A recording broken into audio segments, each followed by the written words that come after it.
Welcome to CXD, the podcast from Engine Service Design, where we're sharing what you need to know to reimagine your customer's experience and design it for delivery. Now, as you know, on the show, we share insights, tools, strategies to help you design and deliver win-win experiences. So those are ones that are valuable to your customers as well as to your business. My name's Oliver King. I'm a co-founder and a managing partner at Engine, and in this episode, and actually over the next few episodes, we're going to zero in on Engine's sweet spot, which is customer experience within aviation. Now, over the years, we've worked with some of the biggest airlines and airports across the world, helping them to fix, reimagine, or transform their customers' experiences.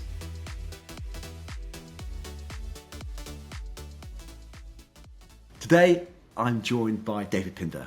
Now, David is our aviation practice lead and our design director at Engine. Now, as you might imagine, David's been front and center of our work with airports in the Middle East, North America, Europe, and Scandinavia. And actually, for a few years too, David was embedded within Dubai airports as a customer experience transformation lead, reimagining and implementing the way that spaces, processes, communications, technology, and people could all come together to deliver outstanding experiences. So David, it's lovely to have you on the show. Hey Ollie, thank you for having me. Very much looking forward to talking about our work in the aviation sector, but also reflected upon a recent experience at the Passenger Terminal Expo. Brilliant. So David, I mean, in an aviation setting, right, well, probably any transportation setting, customer experience must be absolutely key. But there must have been massive changes over the years. I mean, you think back, a couple of decades ago, the majority of airline interactions, including check-ins, were, managed through printed bits of paper, managed manually through airports. A nightmare. Yeah, totally, Ollie. There's been, so much more technology integrated into the experience now.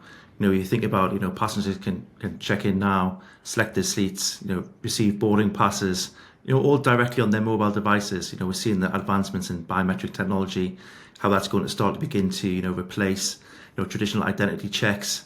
And if we go a little bit beyond there, you think about what's happening on the aircraft, in terms of in-flight entertainment. You think about sort of 20 years ago, it was limited to one screen, often at the front of the aircraft where you were starting to try and watch something on it. But now passengers, can access high-speed internet. They can stream content, they can work, or they can continue to browse during their flight. So really, it is about staying connected whilst in the sky. But I think not just on that, customer service, I think has also changed an awful lot during that time as well. We see a big shift. It really used to be really reactive and limited to in-person interactions. But now more and more staff are trained and equipped to handle various situations with professionalism, but also with a much greater sense of empathy inside of that professionalism as well. Of course, and I bet that empathy is probably also being informed by a lot of data analytics that the airlines and airports have and are gathering, and they're using that to really offer much more personalised travel experiences, and they're finding ways to adapt services to meet passengers' preferences based on the way things have been done before, their historical data, for example. Yeah, I think you're absolutely right. The more data we've got, the more we can use that data. How do we service that up, and how do we start to kind of to provide a much more personalised and configurable experience based on what we know our passengers either need, desire, or want.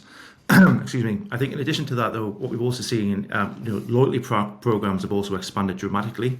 They're starting to include a much wider range of benefits and partnerships.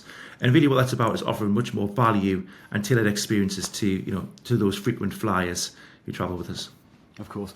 I'm thinking back over the years, there have been a couple of really sort of seismic kind of world events, things like 9/11 or more recently COVID-19, and and particularly, well, both of those things, but particularly more pervasively the latter, about the impact that had on airports and airlines. It felt like that industry almost kind of ground to a halt for numbers of months upon months. That must have really shaken things up. Have we seen that impacting experiences, post-pandemic? Yeah, I mean for sure. I think when COVID-19, when it hit, the pandemic hit, it really turned everything on its head pretty much overnight. But one of the big things that we saw in terms of COVID-19, it really did begin to transform those health and safety protocols. But also we recognise it did that across every sector. And what we've seen is we've really accelerated into far more contactless interactions, those frictionless interactions as a result of that. And alongside that, obviously, there's all those things around upgrading the sanitisation practices. And when you think about that, I think at the time we often thought some of these things might be fairly temporary. But really, there's been a lot of value in some of those changes as well, and they've been much more ingrained into everyone's travel processes that we're currently, experiencing now, and we'll continue to see as we start to go forward. And alongside that, of course, what we're seeing is, sustainability is definitely still a critical priority for every airport and airline now. We're seeing more fuel-efficient aircrafts and optimized flight plans, but also as well as passengers, really beginning to be encouraged to take part in, carbon offsetting programs and the like. And that's all being shaped by regulation, and, regulation never stops, does it? So beyond things like, sustainability and the like, regulation must really be impacting customer experience? I think regulation is definitely impacting customer experience, and I think arguably, in some great ways as well. Over the years, what we're starting to see is, we've seen a shift in regulation, shifting the power much more onto passengers. So examples of this, airlines are required to provide, compensation and better service to passengers, especially during delays or, cancellations, those real big pain points we know that are frustration for passengers. But as a result of that, those regulations have driven airlines to improve their operational efficiency, but also the customer service standards. And what we're seeing is that they're really beginning to focus much more on customer satisfaction. So that's, it's at the table, it's being spoken about, and arguably that is really to make, we want to deliver great experiences, but also it links back into maintaining their reputation and their performance as well. And and when you say that, one of the things that strikes me is that airports seem to be such unique sort of service ecosystems. Sure, there's an airport operator, but there are so many, partner organisations that are involved in different aspects of those experiences. And from a customer's point of view, they just see it as one experience. Yet it's being, parts of it are being delivered by different organisations. So really, the airport having to sort of come together and work as one entity, and make sure that they have, as you say, those sort of standards in place to drive that must be absolutely critical and hard to get in place, right? I think absolutely. When we start to look at those centralised service standards, and what we see in the airport is that we know often the experience is based upon the weakest link. And, so it's key that we have all airport community, all those frontline service teams operating together to the same standards, enabling those smooth transitions between, one operator to the next operator. Because as you mentioned, passengers don't see the different organisations. What they see is an airport and a one airport experience. We have to work really, really hard to make sure that that's maintained, irrespective of who's providing the service, that it's consistent and it's to the right service standards every time. Okay, so that's how things have changed. But what about the future? Are those vectors of technology, of sustainability, of kind of cooperation between partners? Are those things over now, or is that how it's got to be from here on in? No, I think not at all. I think when you look at what future airports must be, there are perhaps sort of 5 big areas that we sort of see coming through.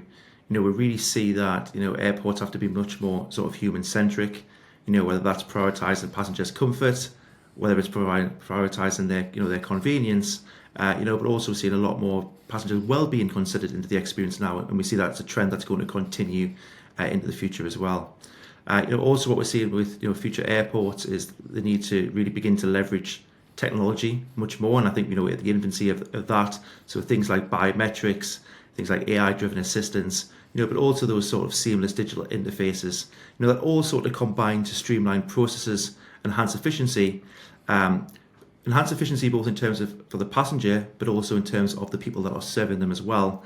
And what we're really seeing there is when those things come together, it often leads to an increase in customer experience and customer satisfaction as well. So the third area that we're seeing is something that you mentioned earlier around sustainability, and that continue to drive towards sustainability will be an ongoing thing and will only become more and more important as we look to build, either renovate or improve current airports, but also to build new airports in the future. Because you're right, aren't you? Because it's almost like if airports and airlines don't find a way of being sustainable, then the show is over. They have to find a way to change. Absolutely, and that actually comes back down also into the customer experience as well. Because what we're seeing now is a rising trend in people who are much more conscious about how they travel, but also what they consume whilst they travel as well. So it's not just about kind of the regeneration of water, electricity, etc. There's also how do you start to build in much more sustainable practices into the customer experiences, the services, and also the products that are being provided by the airport. So that's interesting. So this drive towards sustainability is absolutely critical. Is there anything else that is going to really be shaping things in the future? Yeah, for sure. I mean, you're starting to see that airports, they need to become much more accessible and connected. Whether that's through multimodal transportation links, whether that's about things like inclusive facilities, but also really beginning to adopt those universal design principles and begin to find ways to better connect with the surrounding communities as well. So that's interesting. So how it all kind of connects together. So you said multimodal transport links. What do you mean by that? Is that just like how it connects to roads and rail? Is that what it's all about? Yeah, absolutely. So thinking more about sort of the travel experience as an end-to-end. So thinking about how do you get from your home to the airport, seamlessly connected into the airport, onto your flight, then you land and then integrate into your destination. And again, for people that are coming into the country, they arrive by aircraft, they transit through, and then how do they then get onto their destination? Whether that's by road, whether that's by by rail, and I guess arguably in the future, whether that is through a very port of being able to be have an air taxi to the final destination. Of course. So I mean, things are massively changing, and we're seeing around the world, whether it's things like climate change, there must be much more kind of concerns around data and data security. So that whole kind of resilience and adaptability must be a big thing going forward too for airports. Yeah, for sure. I think there's definitely a need to be much more resilient, much more adaptable. And that's whether to withstand the evolving challenges such as the extreme weather events, all those technological disruptions which you alluded to there as well. And obviously that is the weather can be heightened in certain regions. Technological disruptions could be anywhere. So you mentioned at the start that recently you attended a PTE in Amsterdam. That's the Passenger Terminal Expo. So what's that about? What's PTE? Yeah, sure. So the Passenger Terminal Expo, so it was in Amsterdam last year, but this year it was fortunately we're in Frankfurt this year. It was a great event, and actually it felt like it grew in size from the previous year, which was fantastic. But ultimately, this is an opportunity for the airport and airlines and the community to come together to discuss, through a series of great talks at the conference, talk about the industry to the industry. But also it's a place for exhibitors from all parts of the world to come together and really begin to sort of showcase the latest innovations. It's a place for some really exciting product launches, one of which we'll talk about in a few moments' time, I'm sure, as we get into the bit of the podcast. But also some of those service enhancements, and as well as some of those customer case studies that are starting to come through as well. So lots of people exhibiting there, lots of people talking there.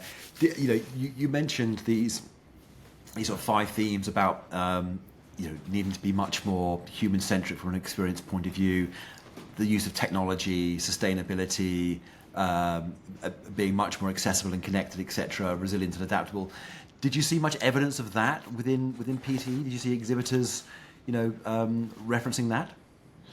Yeah, sure. So I think those themes came through quite strongly. I think certainly within the exhibitor halls there was a lot of focus and emphasis around much more sort of seamless travel.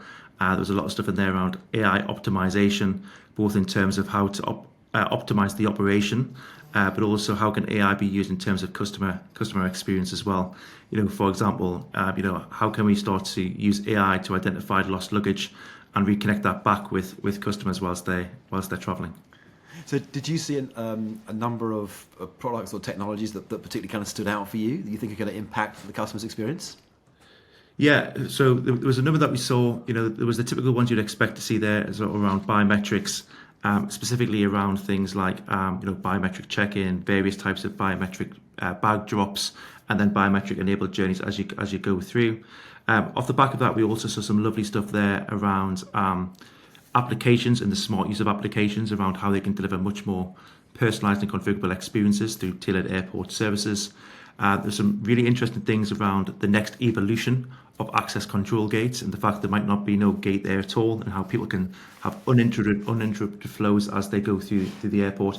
And as I mentioned earlier, there's some nice AI use cases, but the one that really stood out for me, as we know, is a real big pain point, is around lost luggage and how can we really begin to transform that as a customer experience. When people are at their sort of heightened sense of emotion, how can we use technology to bring that down a level and reunite people with their bags much quicker, whether that's in the moment from the airport or being able to get them delivered. So there's some lovely use cases around technology, but that's just a few that really stood out whilst we were walking the halls. Because I mean that lost luggage, there's nothing that ruins a trip more than losing your laptop, losing your kid's favourite toy, or your relative's ashes or something like that. So they were using. So how were they using AI to solve that problem? Yeah, so it was great. It was a lovely experience, and it was by a company called Lost and Found Software. And what they were doing there is, so in the traditional sense, you lose an item, you can go onto the software as a passenger, and you begin to fill in the self-directed fields, begin to describe it as where you lost it, what time, the usual things that you'd expect into there. But what's really interesting about this is that when an item is found, say for example it might be found at a security checkpoint, the personnel there can take a phone, they can use that to upload the photograph into the Lost and Found software. And what's the really clever part here, this is the AI part, off the back of that photograph, it begins to then extract a whole bunch of data profiles off the back of it, which then goes into the system. So for example, what the product is, the colour, it can identify barcodes, the brands, etc. So for example, sunglasses might be a thing. And what's great about off the back of that, the system then automatically matches it from what the passengers entered to what the photograph and the AI, and they begin to connect those two things together, surface them up. And then what's really interesting about that, Ollie, off the back of it, is that when a match is made, the system automatically connects those two data points together, so it's nice and secure.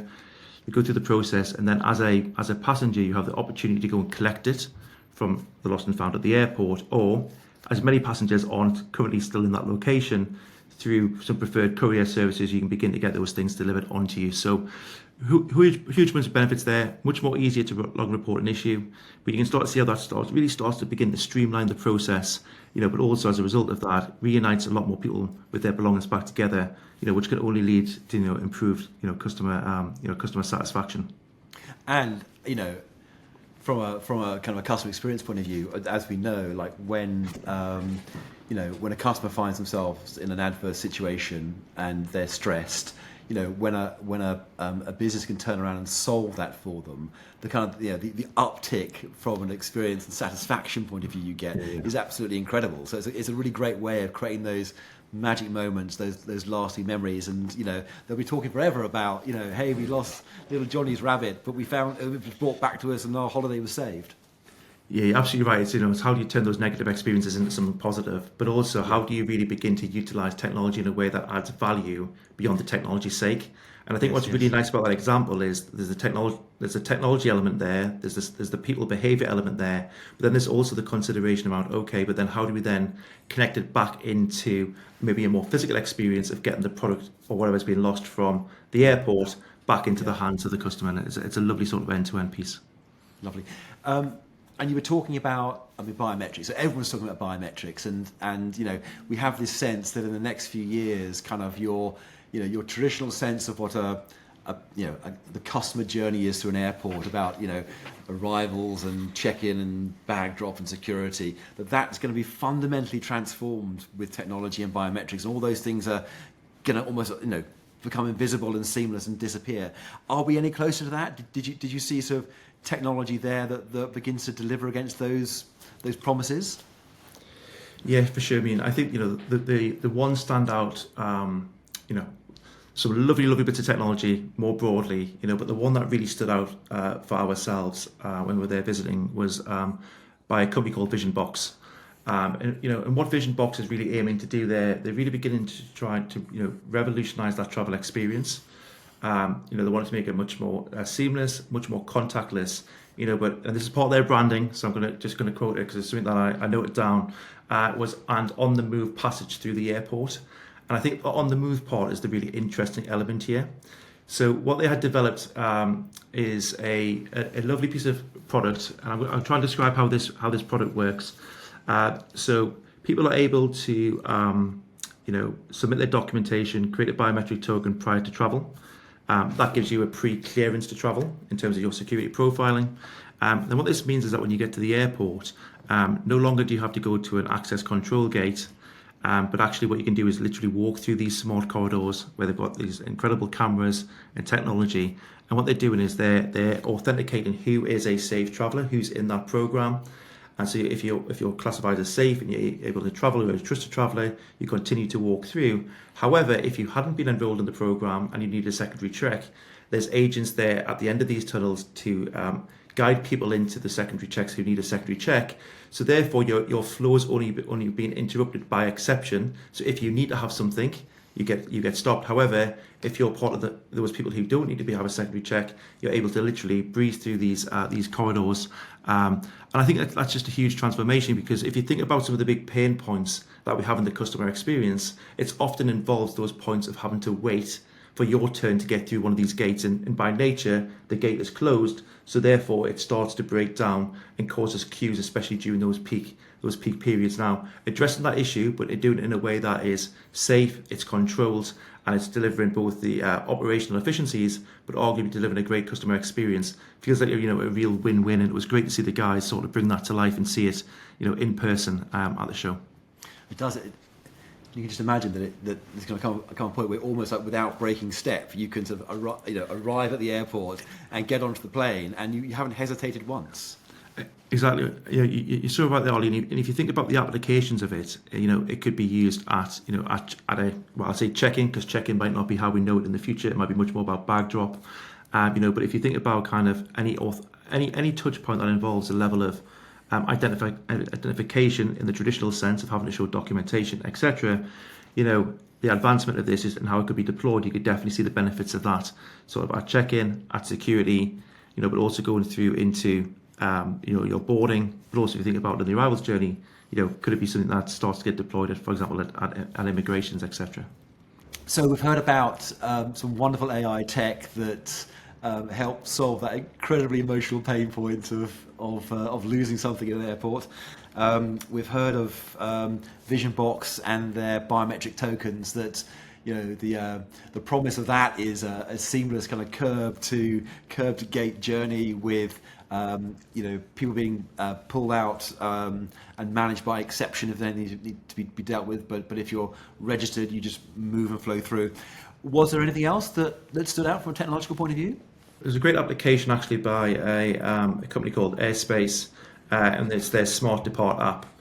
So what lies at the heart of the Smart Depart app is it effectively allows passengers to create a digital token, a biometric token, which gives them the access to the biometric enabled journey at an airport. So what that means is they can, prior to traveling, they can link their biometrics to their travel documents, so that when they arrive at the airport, they can go through check-in, they can go through security, they can go through boarding, etc., but in a biometric enabled way. But I think what really stood about this application, not only was it about enabling the biometric journey, it was also a high degree there around sort of what we would call their navigation assistance. So the Smart Depart app can assist passengers in navigating the airport environment, giving them access to maps, directions, but also what it would do, it would give you real-time notifications and updates on any, on their flight status or any of their gate changes as well. So really acting as that sort of a great companion throughout the end-to-end experience. But what I thought was really interesting about the application, so in addition to that biometric journey, in addition to the navigation, it was also about giving them the ability to book additional airport services directly through the application. So the examples that were given on the stand were that people were able to book into a security screening slot, so they could book their time for security. Also being able to book car parking. But I think what's really interesting about that is if you start to look at beyond the current use cases, and as it was explained to us, I think there's a lot of thinking of alternative use cases currently being deployed and uncovered as they start to develop this out. You can really see how it could begin to integrate with other airport services, but also those other commercial opportunities through the retail vendors or any activations that are taking part in place in the airport. I think, but also it's very much, I think, focused at the moment within the airport. But when we went back before, we started talking about those multimodal transportation links. So you could really see how this could begin to think beyond the airport confines, Right. Yeah. and really begin to integrate into that broader transportation network, to really begin to provide that sort of seamless connection from door to gate or from gate to door, irrespective of which way you're traveling through it. Complete kind of end-to-end Complete end-to-end, travel yeah, companion. yeah. And it sounds like, I mean, if with biometrics, and they're using a token, and then Vision Box are using a token, you'd imagine those things as well would combine. So it's kind of taking you through security and immigration and everything. Absolutely, and I think what we're seeing here is it's there's the software element, arguably what they're developing, and then there's the hardware element. So connecting those two things together through APIs, you'd assume that providing the right vendors or connecting the right partnerships in place, you can start to see how that can start to build out as a sort of what we call a service ecosystem, but arguably enables people to have that great end-to-end experience, irrespective of who is providing what elements. So much there. Sorry, you were saying, go on. Yeah, and there was one other, we had a great conversation on the stand, and the other use case where you can really see it being beneficial is, we spoke about when things go wrong a little bit earlier. And by nature, sometimes flights do get delayed, sometimes flights do get cancelled, but you can see how through those real-time notifications, people can be notified of that. But often when a flight is cancelled or severely delayed, there is some form of compensation, so it can be, people can be made aware immediately what that compensation should be, and if things like a hotel voucher is required or if meal vouchers are required, you can see how they could be directed straight to the application and making it much easier to then be redeemed, taking away the need to go and speak to somebody or often go and stand in a queue. So you can start to see how this can become a real companion, not just in terms of enabling the biometric journey, but also all those other great interactions that could happen off the back of it too. So that's interesting. So a lot of this sort of fulfillment can be automated and digitized, but what does that mean then for the sort of service roles that are in the airport today? Because I mean, that might have been a reason to have an interaction with a member of staff, and you don't need to do that now. Does that mean that there's no people in the airport in the future? No, I think I think people are still integral to providing great experience. But I think what it's doing is for those people who don't require a high touch assistance, it's alleviating the pressure for those people who do. So no one likes to sometimes when there's been big delays, I've experienced it myself. When a flight's been cancelled or I've missed a connection, then you have to go and stand at the desk, and especially in times of big disruption, where for example if there's a runway outage and there's lots of flights being cancelled or there's lots of flights being delayed, and sometimes you get there and you see the queue of people as long as the eye can see. Now arguably a bunch of those people who are very sort of digital first would be very comfortable having a digital interaction, whereas actually there'll be some people in there who might have more specialist needs or prefer more in-person interaction. But what I think this is doing is about how do we use technology to serve the right people in the right way, but then not as without taking it away, without taking people away for those people who do need them, but how do we free those people up to serve those people who need that support? Yeah, no, exactly. So we've heard a lot about technology. I mean, it sounds like technology is the absolute, the be all and end all of the customer's experience within an airport or an airline. Is that the case? Is it all about technology? I mean, what advice would you give to, airlines, airports who are looking to, make a big improvement in their customer experience? I don't think we can get away from it. Technology is a key part to any experience now, and it'll be even growing in the future. But I think this notion of being able to buy technology equals a great customer experience, I don't think that's necessarily true. I think technology is one of the components, but I think what makes it a great customer experience is how technology, the environment, the people, and the processes all combine together to deliver that much more sort of holistic customer experience, of which technology might be a key part or a key enabler of. But it's just think about the technology alone doesn't necessarily equate to a great end-to-end experience. No, of course not. You got to put it together. And I think from an end-to-end experience point of view, I mean that just begins to emphasise the importance of that sort of philosophy and that methodology of customer journey design, which is to kind of see the experience from the customer's perspective, see all the touch points they're going across, how that transitions across different partners, and understand what's, the cause and effect, what's driving that experience. So it really is about, understanding that journey, understanding customers, their different needs, their different requirements, getting a good lot of cross-functional working going, creating a kind of a great, exciting, compelling vision for that experience, and then getting down into the detail of designing that and making that work. Yeah, I'd agree. And for some people, they'll already have an experience in place. So it's how do you begin to assess that experience? How do you know what's working well? What do you see some of the pain points? Where are those big opportunity areas to design from? Then once you know what that is, as you mentioned there around the vision, you can then start to see, okay, what is that central vision? What is that big idea? And what are those things that, the qualities that we need to design into that to deliver it? Then off the back of that, really getting down into, as you mentioned, starting to get into the journey design, starting to design that out, thinking about it through people, technology, environments, and how do you start to orchestrate that together to deliver a great holistic experience. And once you have that, we can then get down into, okay, what are the enablers and what are the capabilities, and almost get into the specifications of those experiences. And that's when I think you can go back out to some of these great vendors that we've, as examples that we've seen at PTE, and you can begin to have more meaningful conversations around some of those more tech elements of it. Fantastic, David. It's been brilliant talking to you. Really enjoyed it. You've passed us so much information. So I guess what we'll do we'll leave a bunch of links in the description on the podcast for anybody who's interested in those particular technologies and vendors. They can kind of check them out and learn more about them. Also, if you're interested in reimagining the customer experience at your airport, we've got a passenger experience strategy checklist, and you can download your copy of that through a link in the description, and in it you'll find everything you need to take into consideration when you're building your passenger experience and the important questions to ask along that journey. It also includes things like a vision wheel template, which you can use as part of your customer experience development. One more thing from an outro. Hope you enjoyed the podcast. Would love to hear any feedback. So please get in touch and share whatever you can. And don't forget, I'm talking about sharing, please follow, share CXD with all your friends and network, and we look forward to catching up to you soon. Once more, David, thanks a lot. See you all soon. All the best.